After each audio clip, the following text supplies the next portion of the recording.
Hey, what's up, guys? Welcome back to a second episode of Chattin with Jackson. I hope you enjoyed the first one. If you did, make sure to go back, like, comment, and subscribe to this channel. You know, all the usual. For this episode, we have an amazing guest on who, again, I'm just going to let introduce himself. Go for it, sir. My name is Adam Clarke. It's a pleasure to be on this podcast with Jackson. He's a good friend of mine. For how long have we known you now? I think it's a good solid 3-ish years, a bit more maybe. Maybe 2.5. I don't know. Time flies sometimes. But I am a stuntman. Stuntman. Been a stuntman now for I've been training for over a year, and most recently I've been working on shows like Valhalla Vikings, and it's a road we're only starting on. I'm glad to see where it's gonna go. Right, cool. So you've been working on Valhalla. Track back a bit. What was the road leading up to the stunt on Valhalla? Had you done stunts before? Like, I'm gonna act like I don't know anything about you. That's Sure. the whole point of the show. So going back to the very start, where did this passion for breaking your bones for money come from? I think it originally started with me getting on the show as an extra. That's where I was working on the show for 3 seasons, and the first season I got on as an extra. But I've always had a passion for film. Since I was a little kid, I used to go buy DVDs. I was a poor kid, we didn't have no internet, so I was watching the DVDs. I'd go back and watch the special features, see how they made stuff, and seeing the other side of things. And that always interested me. I did drama in school as well. So I always had a passion for film. And on the first season, I was an extra. I met your brother. We were there, and I was introduced to you. Where that iconic video came from. That's what the first thing I ever saw of you was that video. Yeah. If I can find it, I'll put it up. It's very good. You know, I'm sure Jordan has it somewhere. But Probably got copywritten, so I had to put like a remix or something of it. Yeah. No, but and then through meeting your brother, he showed me into more of the filmmaking side of things, and that's where I got a passion for that stuff. But when I was on set, I love being an extra. It was amazing. It was like you're just being transported to this different world where you could be somebody else, and seeing that, and then seeing the responsibility that the stunts had, where they were doing athletic stuff, they were doing major things that everyone's like, oh, look at the stunts, like they had this. The stuntmen are always the cool men on they're set, always yeah. the cool men. I was like, okay, this is what I want to do. I want to be. That's what I want to do. I was just a few that like most extras always say that. They always see that, and they're always like, yeah, this is what I want to do. Me and a like-minded other individual that was coming from the same time were like, no, this is what we're doing. How do we do this? How do we find out to do this? But it happened pretty quickly. Once I was on the road to becoming a stuntman, it happened really quick because I think, like I was saying before, I already had kind of the fundamentals that you need to be, like, you need to be athletic, you need to have a form of martial art, which I already had. Yeah. I had a brown belt in karate from when I was a kid. I didn't even know that. Yeah, I don't talk about that much. Thank God I never started on it. I had a brown belt, and that's one of the requirements to be on any kind of stunt register. You need A martial art, yeah. fight. That's just, at the end of the day, a lot of the fundamentals in stunt work is being able to fight. And if you know how to throw a punch, you know how to throw a kick that looks somewhat professional, everything else can then be taught for screen. Yeah. So that stood to me. That and kind of just being, I don't give a shit. I'll do anything. You know what I mean? I'm kind of a daredevil. I don't care what happens. And then everything else is just trained to be safe and to be taught. And going back to the start, I know you said, like, when you go on set, like, you look at these actors and you see exactly, like, this is what I want to do, this is who I want to be. You know, when you come onto sets, you see these people that are in character, and correct me if I'm wrong, you've a history with, like, you know, cosplay and making these costumes and going and being these characters for a day. Do you feel like it stems from like a childhood thing where, like, you idolize these characters, and like now one day you hopefully will be that character for someone that they're like, I want to cosplay as, you know, Adam Clarke? Oh, absolutely. Like that, even the thought of that is just, it's so cool. Like for me, growing up, Lord of the Rings was massive. It was massive in my house. It was always on. I'd watch it 7 times a day. I'm like, oh, fucking Lord of the Rings again. Yes, it is. But like, there's so many iconic things that like, looking back at it now, I know, okay, that was a stuntman that did that. But that's an iconic thing in my head that, like, everybody remembers, like, you know, a certain arc or a certain scene, or, you know what I mean? And to me, a kid could be watching some of the stuff that I do and seeing that, and that to me is like, that's the coolest thing in the world. And I think with this generation, like a lot of stuntmen are kind of getting pushed aside for like CGI. Whereas when you look back at like, you know, the 2000s films, these stunts were done. People got like really badly hurt doing these. So if you were to go into like, you know, the stunt world, you'd obviously be going for more of like the classic approach rather than, you know, the CGI suits and stuff. Would it be? Sure. I mean, you can see, especially fire, CGI fire, you can see straight away.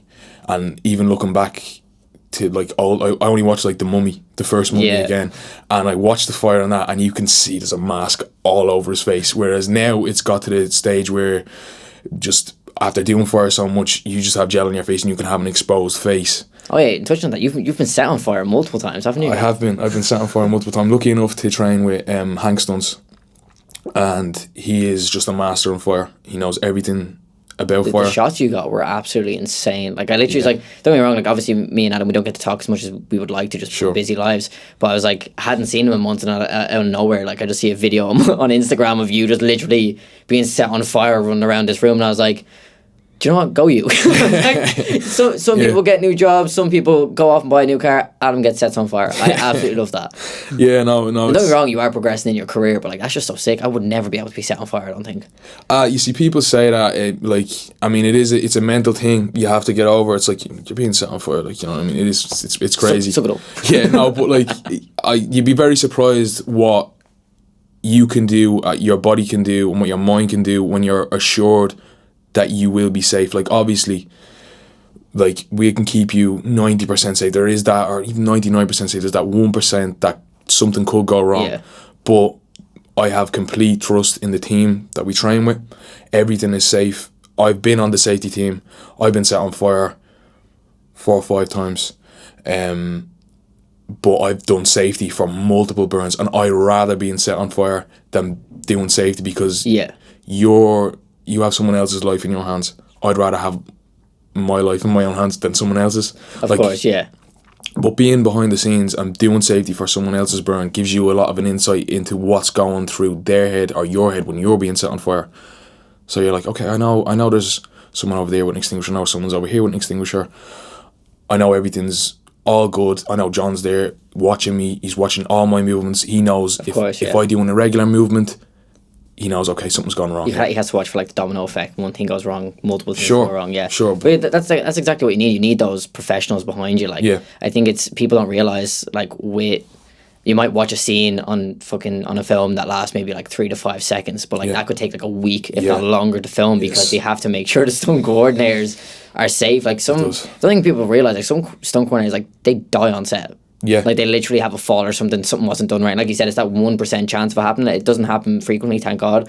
But like, do you think there would ever be that moment, say like whatever set it's on, it could be, you know, an underwater film, it could be a massive explosion scene. Do you think there'd be ever a scene that you'd kind of have to step back and be like, no, I can't do this one? Or would you just kind of have to put the trust into the stunt team? See, this is the thing where there's a difference between me. Like, coordinators will respect you more if they come up to you.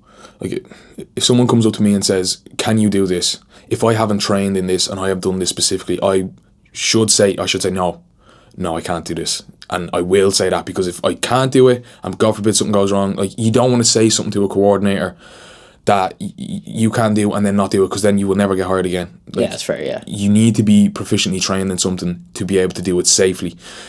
We need to make everything look dangerous without it being dangerous. So you need to, if you're doing a high fall, you need to be able to take a hit and fall off something, but fall off it in a safe way to look like it's controlled chaos, is what we call it. It's controlled chaos. I like that. That's cool. Yeah, no, that's what it is, though. Controlled chaos, yeah. Yeah. So that is your job to do that, and to do that, like, let's say you just say to some random person, I want you to jump off this building. They're going to jump off, but they're going to jump off in a way that's like, I'm going to land on my arse. You're not going to be able to jump off, look like they've been hit by an arrow or a gunshot, and then also land safely. So you don't think about that stuff. Like, even when you're like a kid in a trampoline, you're trying to do something in the air while trying to land safely, you're probably going to land bad in your ankles. You know what I mean? Yeah, but that's the thing. Sometimes when you overthink things, it goes. But once you've done your training, you've done this, you're like, okay, I've done this before. Now it's just about doing it in front of a camera on a set. Yeah, just getting the precision perfect. Yeah. So yeah, you like, if there is something that you can't do or you haven't trained to do, do not do it. say it to the coordinator.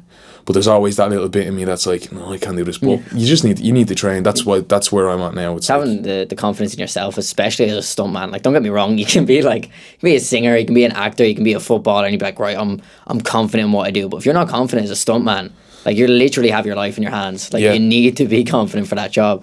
And, you know, like, touching on that, when it comes to working on Valhalla, like, obviously there's like to an extent they're props and stuff, but like, I remember talking to Jordan, who was my brother that worked with you on, and that's how you guys met.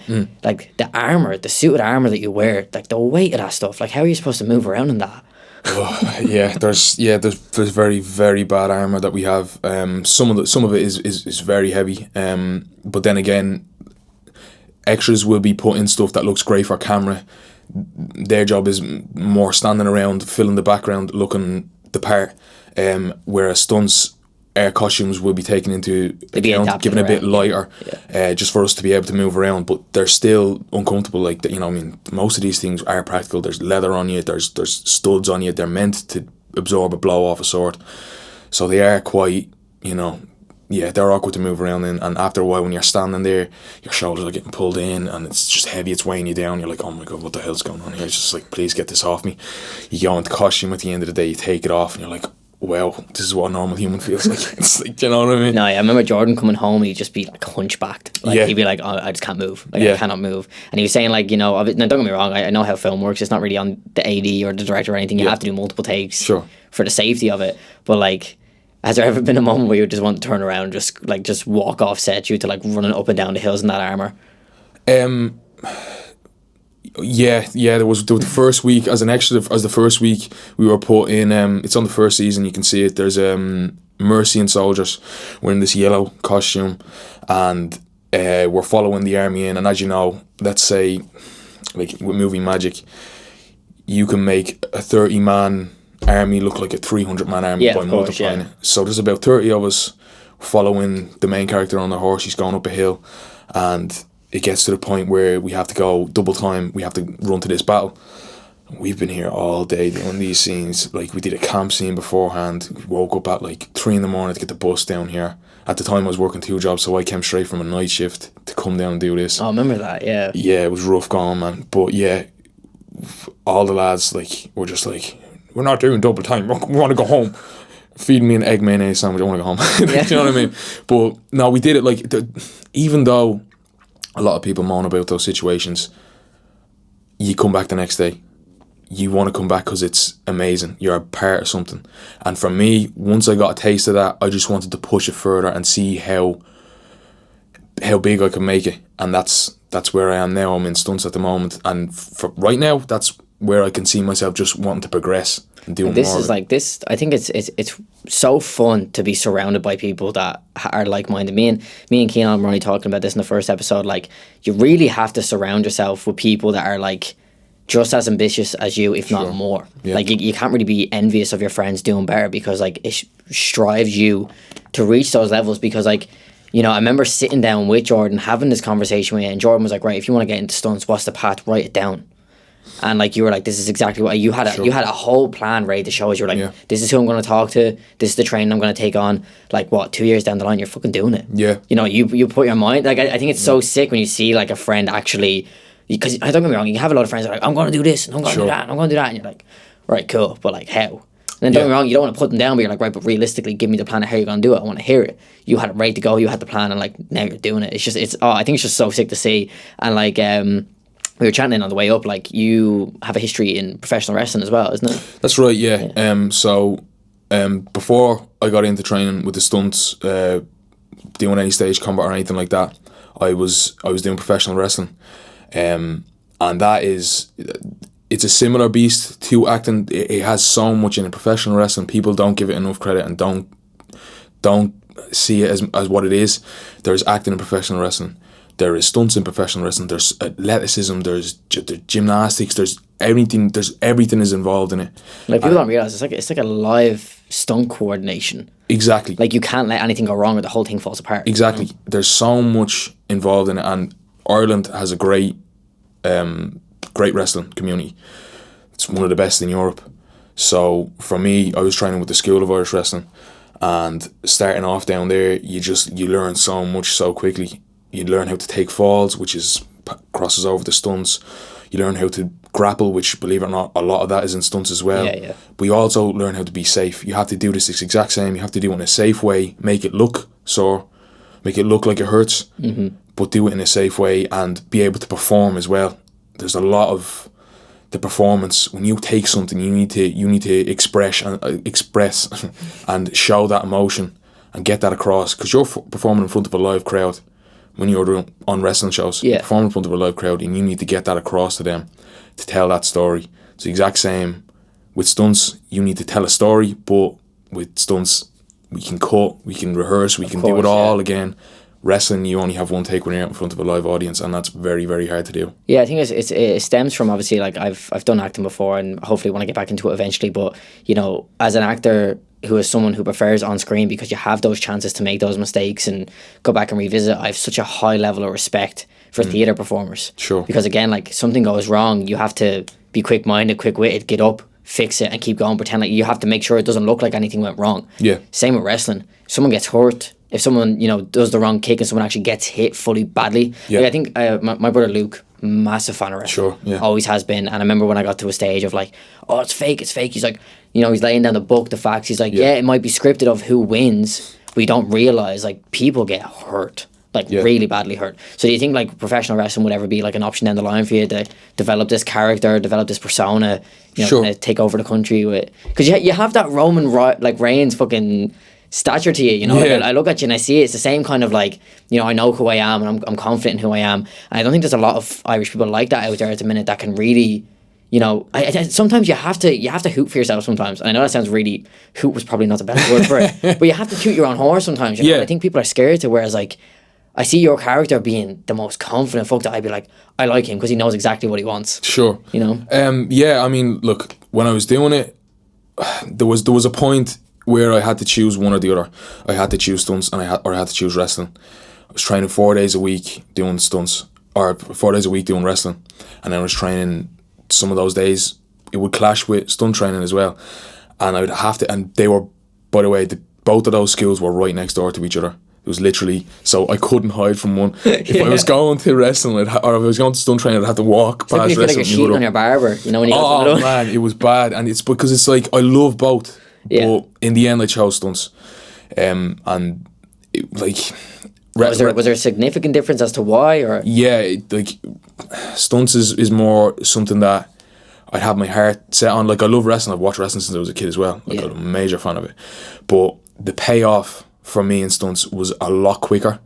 Wrestling, you have to be doing it for years. There's a lot to learn. There's so much to learn. You need to build your way up. You need to give 100%. You need to be so passionate. And for me, I had that more for stunts than I did for it, and I had more going for me. I could do that quicker. But of course, if I get to a certain stage where I'm financially secure and everything realigns, I'd love to go back into do professional wrestling, because it is something, like you said. Yeah, I had all these things in my head, all these imaginations for my character in my head when we were doing this, and I didn't get to see it through. And like you said before, if I say I want to do something, I'm gonna do it. You're gonna do it, yeah. And yeah, that I don't think that book's closed yet. That book's still open, but for now, I'm very focused on stunts, and that's where I want to work towards. Yeah, no, for sure, because like it's one of those things where, you know, like you said, if you put your mind to something, and don't get me wrong, everyone can do anything when they put their mind to it, but like, you'll know specific people in your life, if they say they're going to do something, they're going to do something. Sure. Jordan, for instance, if he says he's going to do something, he's going to do it. It might take him a little bit, but he's going to do it. So like for you, obviously you're friends with Scotty Davis, or David Scott, whatever way you want to know him. Yeah. And like, do you think, like, you know, seeing him doing how well he's doing, and obviously I'd love to have him on the show one of the days, like, you know, he's one of the, if not the best pro wrestler in Ireland at the minute. He's doing absolutely unbelievable. Like, I see some of his stuff and I'm like, my back hurts looking at that. Yeah. Like, you know, like, do you think like there'd ever be maybe like a tag team option there eventually, or? Oh, I wouldn't look. Be untouchable. I wouldn't. I wouldn't put I always say to him, I would never put myself in the same category as him. He's, not only is he naturally gifted in what he does, he's been doing it since he was high. Like, he's to even put myself in that category would be, you know, you'd make it doing that, you know what I mean? Yeah. But he's, believe it or not, he's crossed over. He's come over to my side. Yeah. Because we're good friends. he introduced me into wrestling. I threw it back to him. I was like, come down, train with us.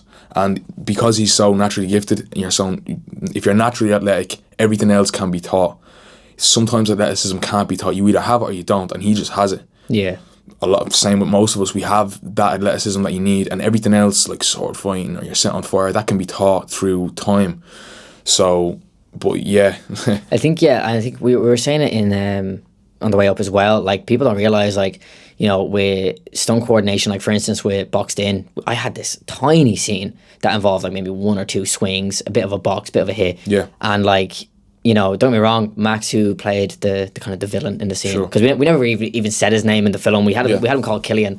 You know, he was a lot bigger than me. I think anybody who watched that will see that. Shab was like 90 kilos of pure muscle, and I was just like, we took a photo with that. Literally looks like you kind of pinched him out. Yeah.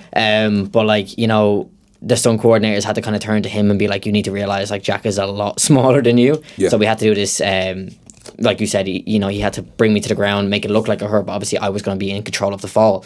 So I had to do this thing where I had to, I think, if I can remember correctly, I had to kind of let my knee drop and kind of swing down onto my lower back into my full back. And like on the shot, it looks like he fully just picks me up and body slams me. Yeah. But it took so long to actually just tell Max, like, Max, we get that you have a lot of strength in you. Yeah. Let Jackson control the fall, because right now you're just slamming him into the mat. And he's going to be fucking worn out to bits by the time we even try to get the shot where he's not going to be able to do it right.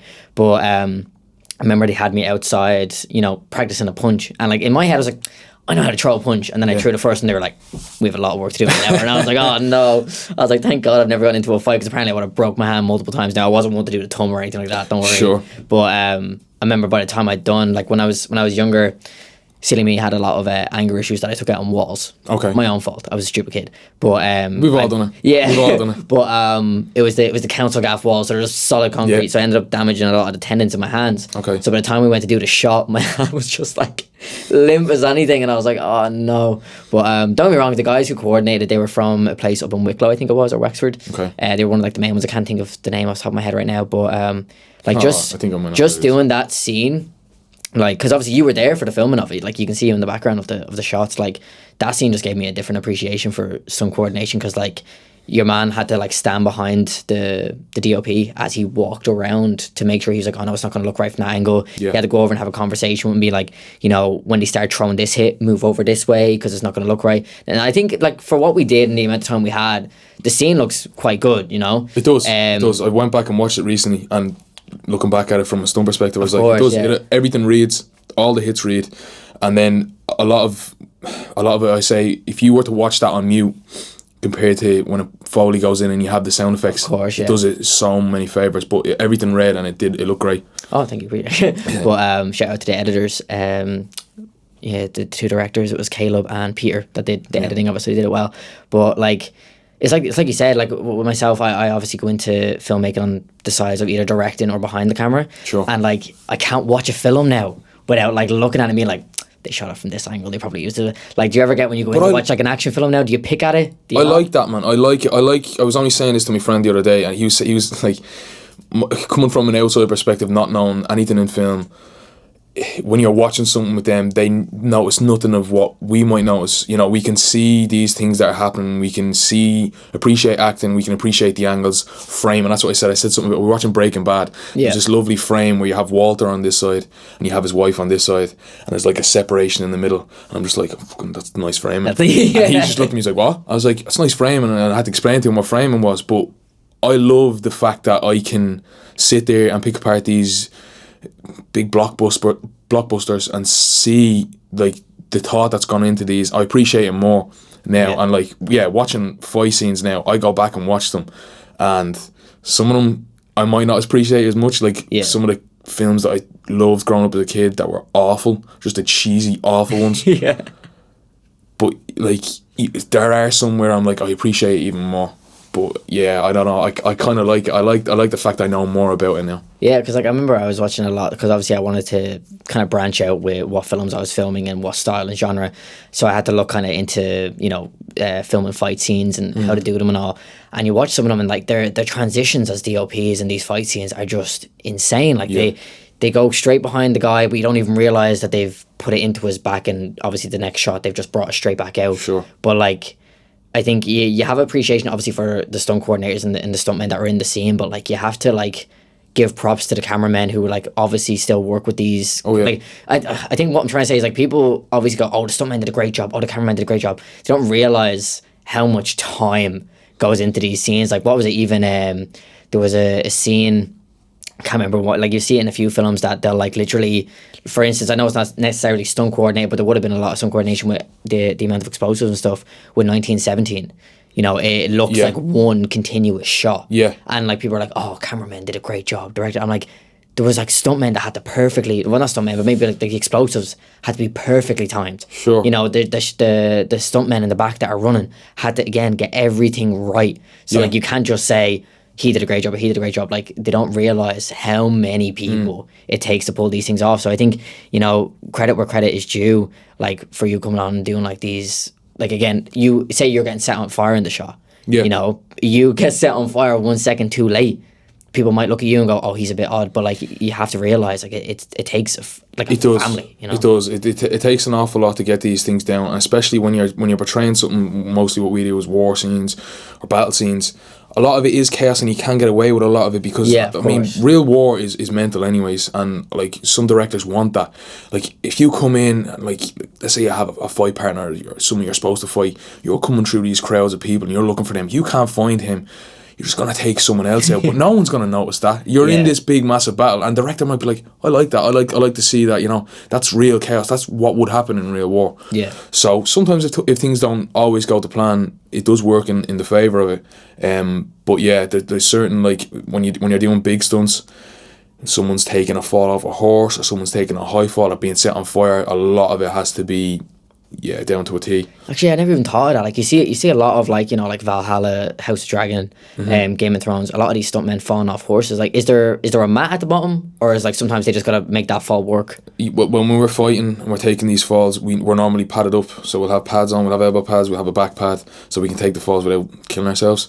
Still hurts, but it saves us a little bit, so we can do that all day. The thing about it is, you want to be able to come up, show up to work, and be able to come back the next day and do the exact same thing, give the same amount of effort. So it's about keeping yourself safe. But in terms of horse stunts, I have a lot of respect for it. If you're taking big falls off horses, most of the time you'll bury a mat. So you'll dig up the ground, you'll bury a mat underneath there. Okay. Or you'll also have pads on, but you see, that's when you're bringing another equation into it. If you're taking a fall and you're falling off something, it's just you that's in that equation. When you're taking a fall off a horse, you have the horse to worry about. Yeah. Your job is to make sure the horse is in the right position when you're falling off as well. So that's why I respect that so much. It's a very, very dangerous thing. You need to know what you're doing. So the mats are buried underneath the ground sometimes, but like, it's just again, like, to have the confidence to, one, be on a live horse, and two, trust that the horse is not going to run off, not going to throw you backwards, and then just fall onto the ground and hope you land on the right spot. Like, it's just madness. But like, coming back to, you know, obviously you and like, you know, where all this ambition came from. Like, what is your backstory? Was there like something as a kid that made you want to get into, you know, more of a violent job, or as a joke, it's controlled chaos, as you'd say. Yeah. But you know, did it ever stem from maybe like watching wrestling as a kid? Is that where the passion kind of came from, or was the certain film you watched, or? Sure. Like, I mean, it's always like I've always been I suppose you could say, a masculine man, if that's. Toxic masculinity. We all slag you for it anyway. No, well, look, I am who I am. You know what I mean? I grew up like, it's you though. Like, we wouldn't have you any other way. That's it. You know, like that is who I am, and it's probably from like a lot of what I watched as a kid would have been wrestling, would have been The Rock and Stone Cold, or were these, you know, masculine men, and that's who I looked up to. I looked up to as a kid.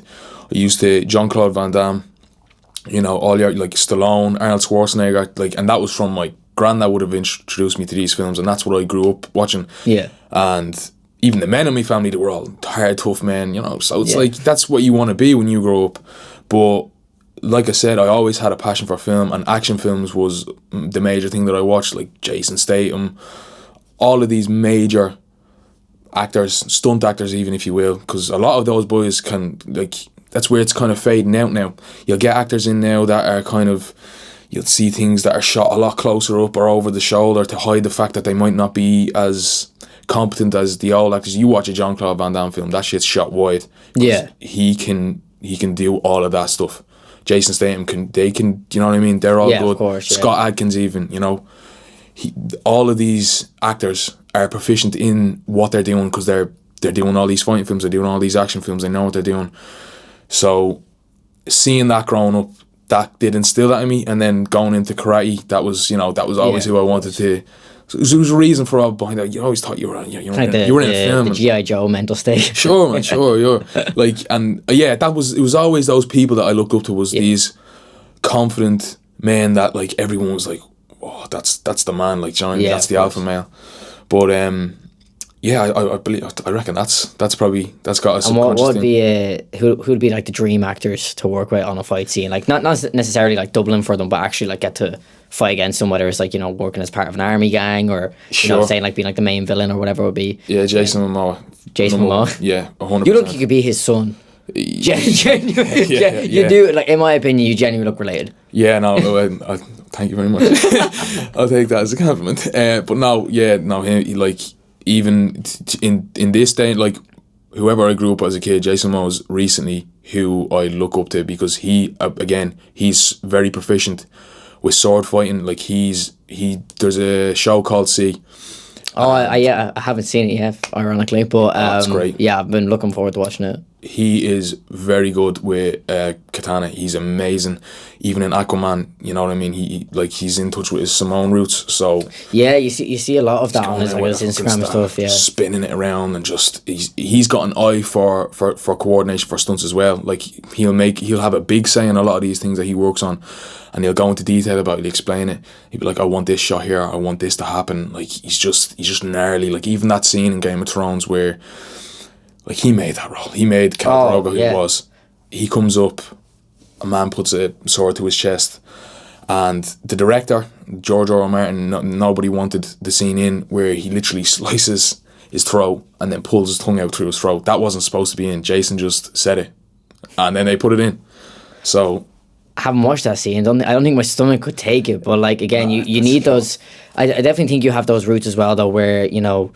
Because I've seen you on sets before where I've said like, oh, I just want this or that or this and that, and you're like, oh, but trust me, if you maybe add in this, add in that, you know, you have the creative touch, not just the fighting ability, but the mind to kind of look at a scene and go, right, you have this, but we can make it 100 times better by doing this and that.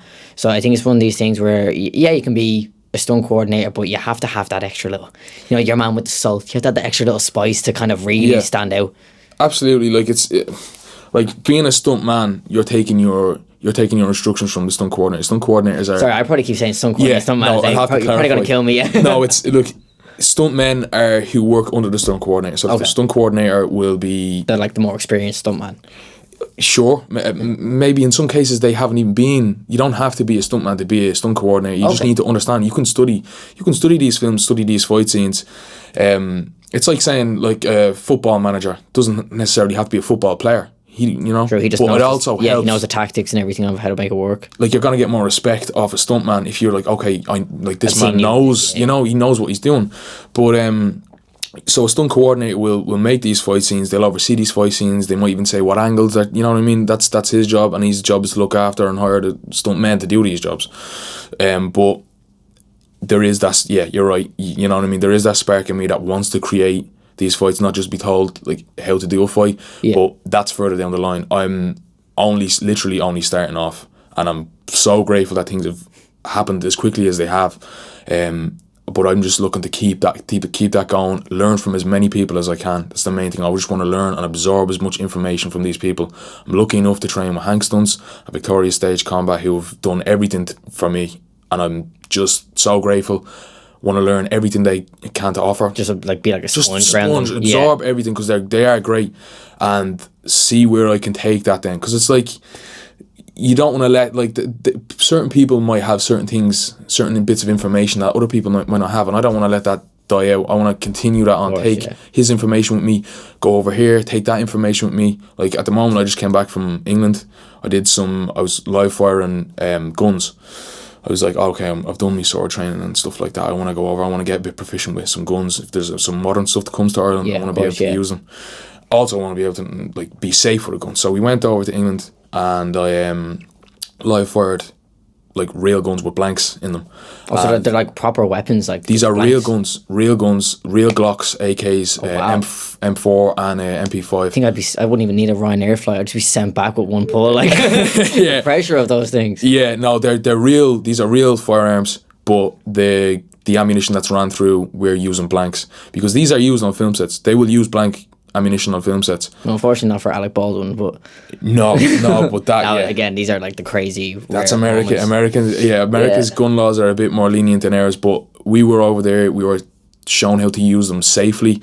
Everything is done so safe. Like it's all about safety. It's all about clearing your weapon, being safe for it. If there's another man shooting beside me, to know that the bullet's coming out, I need to turn this way, keep him safe, be in front of him.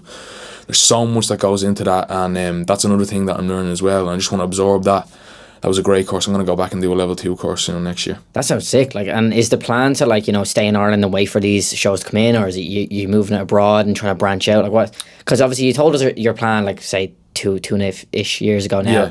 Is there a new plan set in, like kind of not set in stone, but kind of like in the works, or you kind of just letting it happen as it happens at the minute? It's forming. Like I'm 22 and I haven't seen much of the world, so I do want to travel. You wouldn't think there's like 6 months between the two of us. I swear to God. No, I look like your 10-year-old brother. Like I swear.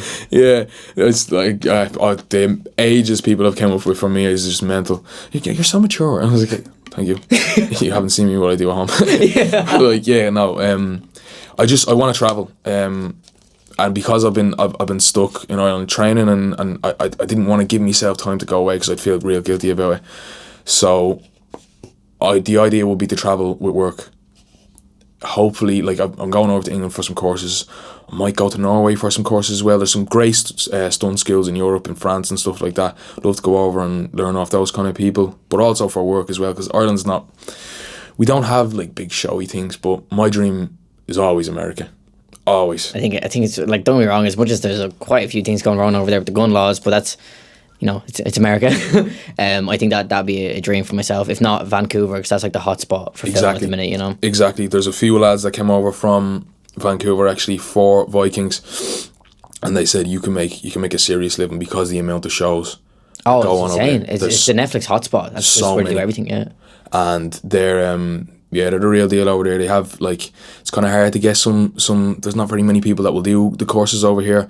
You kind of have to go looking, and even in England, there's more over there. Like most of the shows, like you're talking Game of Thrones, like Rings of Power, they're all filmed over in England. So it'd be nice to go over there and work, get some experience on them. But yeah, there's a somewhat of a plan in place. It changes all the time, but I've got the kind of plan to go over to England, maybe break in over there, see how well I get over there, and then if I think anything is just better than Ireland, to be honest. Like don't get me wrong. Ireland. I do love Ireland. Yeah, no, you've always been one of my friends who's like strong about their Irish roots, like adores the country. But I think, like, don't get me wrong, I absolutely love Ireland. I think it's great. Like, don't get me wrong, put the cost of living aside for a second. They're making it hard for us to love them, though. They really are. Like, at the minute, like, obviously Kate's doing really well in the tattoo studio, but for me, like, as I said, I want to get into video production. I want to be doing this as a living. This is what I want to do. I want to talk for a living. Yeah. But I think, like in Ireland, like, best I could ever do is probably get signed by Go Loud, which is like the Spin Network. Do you know what I mean? Yeah. Over in America, maybe, or Vancouver, wherever you want to go,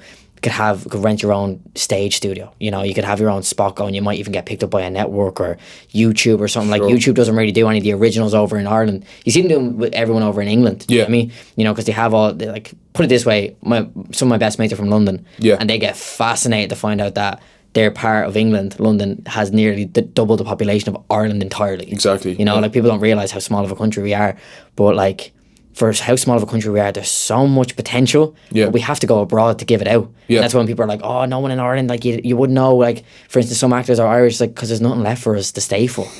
Like, I love the country. Like, you go anywhere, like, literally anywhere. Say, like, for instance, we went to Tenerife a few weeks ago. Yeah.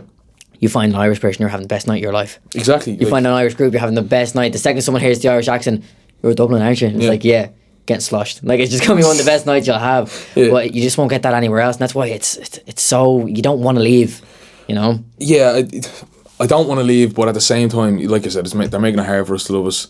But I will always love to come back here, and I don't think I'd rather work anywhere else than here. But yeah, I just need to see the world. I will come back, but I just want to see the world, travel, live my life, you know what I mean? And then I will come back to Ireland. I want to die in Ireland. I don't want to die. I don't want to die anywhere else. It's a nice country to die in. No. Right. So well, I have one more question before I wrap it up with you. I want to try to keep it a tradition on the show to ask, because everyone I'm bringing on, like they've a strive for life. They've a strive to achieve what they want to achieve. What's the goal 5 to 10 years from now? Where's Adam Clarke gonna be in the dream? The dream, 5 to 10, 5 years. We'll say 5. We'll say 5. Yeah. 5. I think 10's a bit long, but 27. Goddamn. By 27, I would like to have had some work in England. I would like to have a lot of my qualifications for a stunt register done, if not all of them.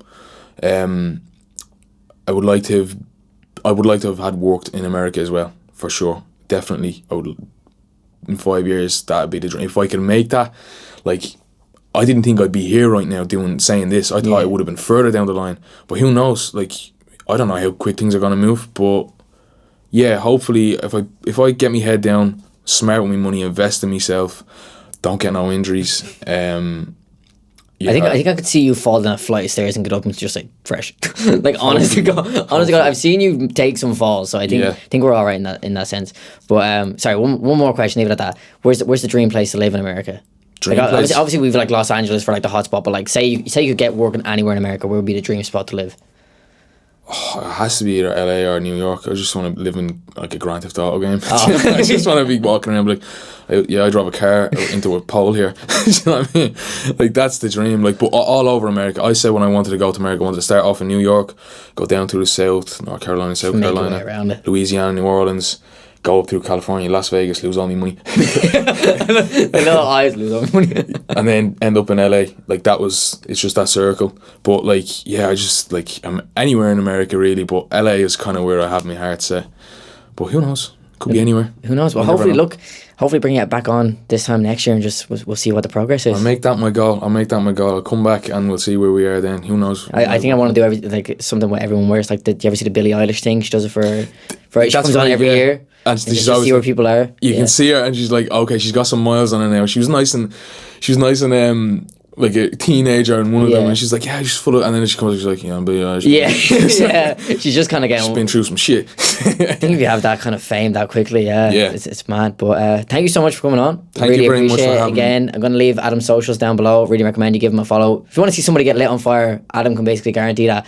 But if you like the episode, if you like the podcast, if you like the show, whatever you want to call it, make sure to subscribe, leave a comment who you want to see on the show, and make sure to give it a like. Really, really helps. We'll see you in the next episode.